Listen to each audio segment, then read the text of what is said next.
Art en Beauce, la collection. Comme son nom l'indique, Art en Beauce, la collection est une collection patrimoniale beauceronne en art visuel. Née il y a plus de 20 ans, elle comprend plus de 135 œuvres datées de 1959 à aujourd'hui et créée par plus de 80 artistes en lien avec la région.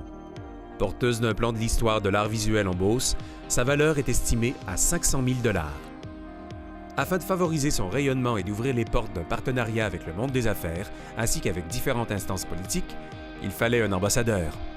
Ce dernier se présenta en 2016 sous forme d'un catalogue d'une centaine d'œuvres choisies de la collection.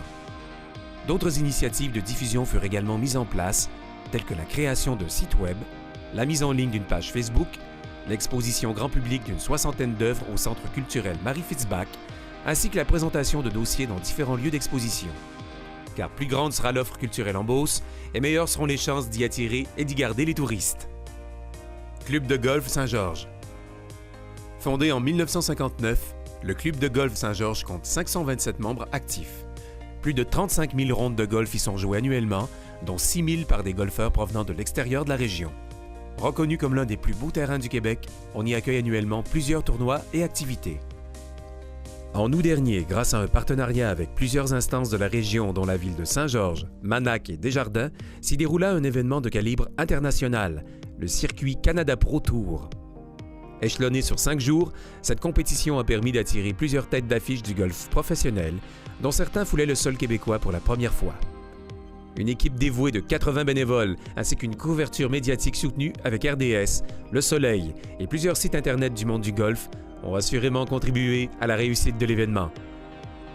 Le club espère, avec une telle initiative, amener la relève beauceronne à pratiquer ce sport, attirer une nouvelle clientèle de membres et de visiteurs et contribuer au développement touristique de la région. Le Musée des Lilas. De la mi-mai à la fin juin, si vous vous promenez au centre-ville de Saint-Georges, il est fort probable que certaines effluves vous envoûtent et guident vos pas vers l'île Pausaire où se déploie un musée naturel unique, le Musée des Lilas. On peut y respirer et y contempler plus de 750 espèces de lilas en provenance de partout à travers le monde. Les graines de cet ambitieux projet qui contribue à la revitalisation du centre-ville germèrent dans la tête de Denis Marchand il y a environ 10 ans. Depuis, d'autres initiatives connexes sont suivies comme la Fête des parfums, une journée où on retrouve sur le site une variété d'activités telles des ateliers ou des conférences, de la musique classique, ainsi que des kiosques thématiques. D'ici peu, le musée contiendra autour de 1000 cultivars différents, ce qui en fera la plus vaste collection de lilas au monde.